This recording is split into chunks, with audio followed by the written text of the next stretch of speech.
এই জিনিস যদি একবার বানানো শিখে যান আপনার মনে হবেই কালকেই আমি পটল তুলবো, তবে সেটা জমি থেকে। আর যাদের জমি নেই তারা বাজার থেকে। মারাত্মক টেস্ট তো, খালি খুন্তি থেকে আঙুল দিয়ে নিয়ে জিভে ঠেকিয়ে টেস্ট করুন। আপনার কাকার ছেলের বিয়েতে খেয়েছিলেন, মনে পড়ে যাবে। কি করে বানাবেন? পটলের দুটো সাইড কেটে ওপরের যে লেয়ারটা আছে ছুরি অথবা ঝামা দিয়ে ভালো করে ঘষে দিন। তারপরে মাঝখান দিয়ে একটু ডিপ করে চেরা লাগান যাতে সাইডের দেওয়াল না পড়ে যায়। তাহলে যা মাল মশলা আপনি দেবেন পটলের ভেতরে যারা বসে আছে তারাও ঠিকঠাক পাবে। এইভাবে সব পটলগুলোকে কেটে নিয়ে ভালো করে ধুয়ে জল ঝরিয়ে রাখুন। এবার একটা মশলা বানান। 30 টাকার ভাঙা কাজু। টেনশন নেবেন না, মুদির দোকানে গিয়ে একটু পিড়িতের কথা বললেই দিয়ে দেবে। তার উপরে বড় চামচের 1.5 চামচ মতো পোস্ত আর 2-3টে কাঁচা লঙ্কা, এগুলোকে ভাজুন। কাঁচা লঙ্কাগুলোকে একটু চেপে চেপে ভাজুন। এরকমভাবে কাঁচা লঙ্কাটাকে শেখা হলে কাঁচা লঙ্কার একটা অন্য লেভেলের টেস্ট পাওয়া যায়। কাঁচা লঙ্কার চামড়ায় যখন পোড়া পোড়া দাগ এসে যাবে নামান, ঠান্ডা করুন, সামান্য জল দিয়ে ভালো করে পিষিয়ে দিন। মশলাও রেডি। এবার ম্যাজিক খেলা চালু।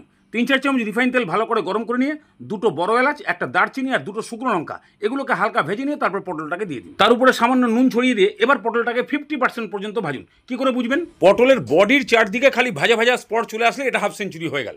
এবার 1 চামচ আদা বাটা দিয়ে মাত্র 2 মিনিট খুব ভালো করে নাড়িয়ে চাড়িয়ে দিন। আদাটা খুব সামান্য ফ্রাই হলো, এবার দিয়ে দিন পোস্ত কাজু বাটা। মিক্সিতে ধুয়ে সামান্য একটু জলও দিয়ে দিন। তার উপরে ভাজা কসুরি মেথি, জাল দিয়ে নর্মাল টেম্পারেচারে দুধ 250 মতো। এবার 1 চামচ মতো কাশ্মীরি লঙ্কার গুঁড়ো দিয়ে ভালো করে ঝোলটাকে মিক্স করে দিয়ে এবারে নুন মিষ্টির পরিমাণটা ভালো করে দেখে নিন। সেই অনুযায়ী নুন, চিনি আর 3-4টে কাঁচা লঙ্কা দিয়ে ভালো করে মিক্স করে দিয়ে এবার ঢাকনা দিয়ে মিডিয়াম ফ্লেমে এটাকে সেদ্ধ করুন। 7 থেকে 10 মিনিট মিডিয়াম ফ্লেমে এইভাবে জাল দিলেই দেখবেন দুধ, পোস্ত, কাজুর যে টেলটেলে ভাবটা ছিল ওটা একটু ঘন হয়ে এসছে। আর পটলও পুরোপুরি সেদ্ধ। দুর্দান্ত টেস্টি রেসিপি আর খুব কম মশলার মধ্যে হয়ে যায়। এবার নামান। এবার গরম গরম ভাতের মধ্যে 2 পিস পটল আর সামান্য গ্রেভি নিয়ে ভালো করে মেখে মুখে এবার মুখে ঢুকিয়ে দেখুন।